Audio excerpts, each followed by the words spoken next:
भगवान शंकर की पवित्र कथा कर रहे हैं। शिव महापुराण की कथा वर्णन कर रहे हैं। पार्वती मैया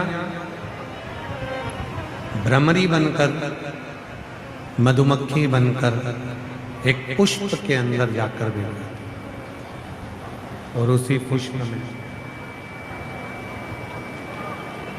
पार्वती जी शिव जी की साधना करने लगती। भगवान शंकर की साधना में, भगवान शिव की साधना में माता पार्वती जी डूबती। शिव साधना पहले भी कहा, आज फिर कहते हैं, शिव को ढूंढने नहीं जाना, शिव स्वयं आए। बैठ गई माता पार्वती जी भंवरी बनकर, एक मधु का रूप लेकर, मधुमक्खी का रूप लेकर बैठ, और ऐसी भगवान शिव की भक्ति में ऐसी डूबी, भगवान शंकर की भक्ति में माता ऐसी डूबी कि भगवान शिव को ढूंढने के, भगवान शंकर उनको ढूंढने के लिए स्वयं शिव स्वयं आए। शिव जी को जल चढ़ाते रहो, चढ़ाते रहो, चढ़ाते रहो, श्री शिवाय नमस्तुभ्यम बोलते रहो। एक ना एक दिन मेरा भोलेनाथ तुम्हारा दुख काटने के लिए जरूर। भगवान ओगढ़दानी, भगवान शंकर त्रिकालदर्शी, कैलाशी, अविनाशी मेरे शिव पहुंचे। अब माता पार्वती जी तो एक पुष्प के अंदर बैठ गई थी और पुष्प भी बंद हो गया। शिव ढूंढ रहे हैं और फिर ऐसा समय आया कि भगवान शंकर भ्रमर बनकर शिव जी भ्रामरी देवी के सामने प्रकट। भ्रामरी देवी शिव जी का एक नाम है ब्रह्मेश्वर महादेव। जम के बोलो, कौन सा नाम है? हाँ, आवाज नहीं आई, फिर से बोलो, ब्रह्मेश्वर महादेव। ब्रह्मेश्वर महादेव शिव जी का एक नाम है, ब्रह्मेश्वर महादेव।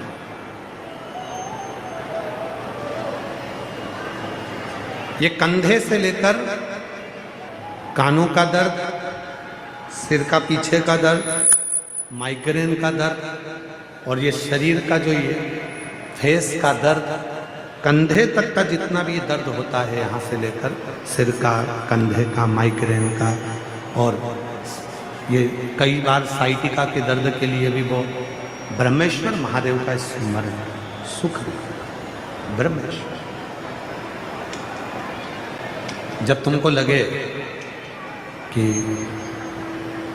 मेरा शरीर, ये कंधे से लेकर ये सिर, पीछे का भाग, ये बहुत ज़्यादा दर्द कर रहा है, तकलीफ है, नेत्र खोलते नहीं बन रहा, आँखों में ना जाने चक्कर चक्कर सा लग रहा है, डॉक्टर को भी दिखाओ, दवाइयाँ भी लो, साथ में अपने ही घर में जो भी शिवलिंग, घर के अंदर हो या मंदिर में हो, कोई भी शिवलिंग, वहाँ केवल शहद की 7 बूंद शिवलिंग के ऊपर समर्पित करो।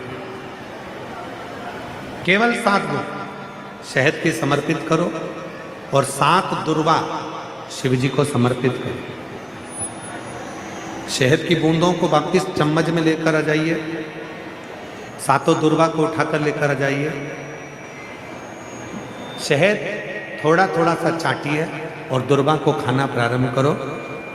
7 दुर्वा जैसे ही पूर्ण होगी, लगभग 1 घंटे के अंदर तुमको आराम लगना प्रारंभ हो जाएगा। ब्रह्मेश्वर महादेव,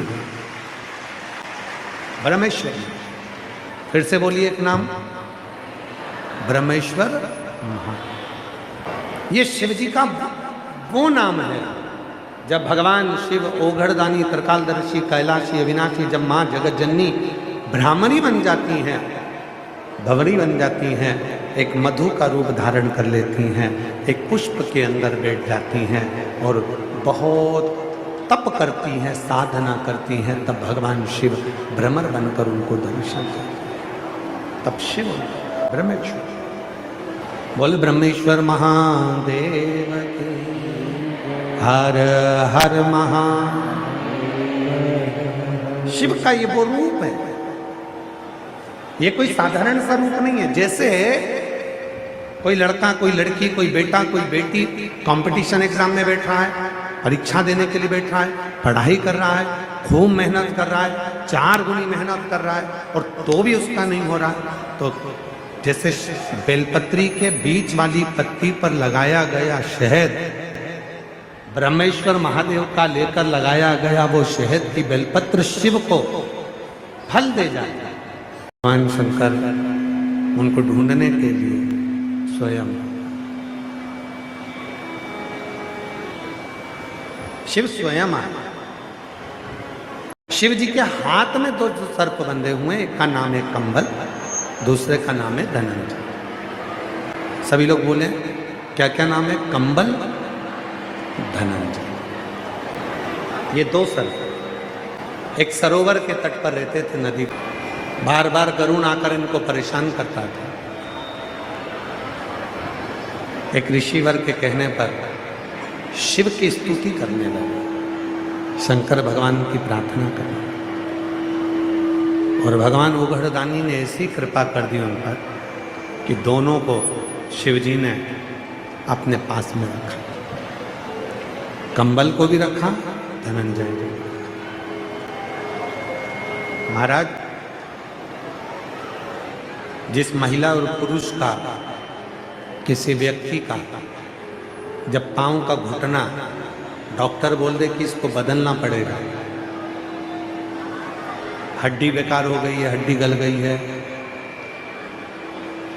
L1 L2 कमर का कोई गुरिया खसक गया है, कोई घुटने में कोई प्रॉब्लम खड़ी हो गई है, पाँव में कोई प्रॉब्लम खड़ी हो गई है, और वो पाँव ठीक ही नहीं हो रहा, इंजेक्शन लगवा लिया, दवाई ले ली, और डॉक्टर कह रहा है ऑपरेशन कराना ही पड़ेगा, तो डॉक्टर साहब से कहना कि हमको गोलियां दे दो, दवाई दे दो, आप शिव का रूप हो, और थोड़ा सा समय लेकर, थोड़ा सा समय लेकर, महाराज कुछ समय थोड़ा सा लेकर शिव जी की स्तुति की, भगवान शंकर का, एक बेलपत्री, एक कनेर का फूल, एक बेलपत्री, एक धतूरा, इन दोनों को दोनों हाथों में रखिए।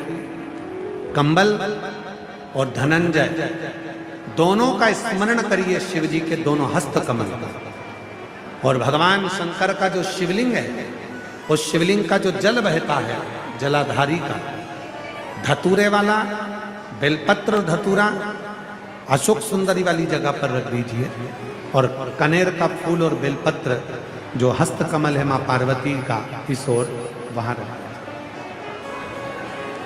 दोनों का नाम लेकर कंबल और धनंजय शिव जी का स्मरण करिए, कुंदकेश्वर महादेव का नाम लीजिए, धतूरे को वहीं छोड़ दीजिए, कनेर के पुष्प को वहीं छोड़ दीजिए, और बेलपत्र दोनों लेकर आ जाइए।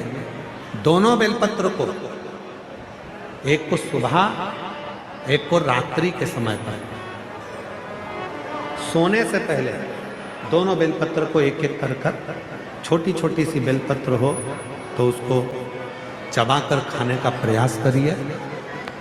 5 बार यदि कर लिया तो ये निश्चित है अगली बार आप डॉक्टर को दिखाने जाओगे तो वो कह देगा कि ऑपरेशन की जरूरत नहीं है, घुटने काम करना प्रारंभ। कंबल और धनंजय है भगवान शंकर के सिंह। अब कल से आज तक में आपको 5 सर्पों के नाम स्मरण करा दिए हैं। कानों में कौन कौन है? पद्म, पिंगल। कमर पर कौन है? नील। हाथों में कौन है? कंबल, धनंजय।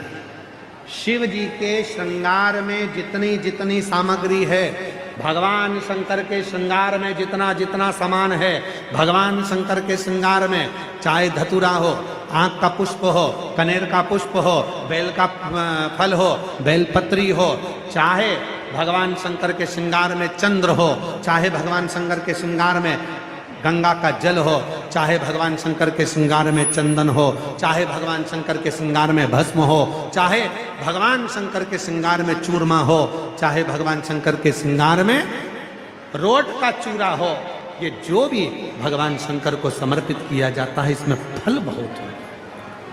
उनका श्रृंगार और श्रृंगार का फल हमको देता जाता, ये छूटता नहीं है।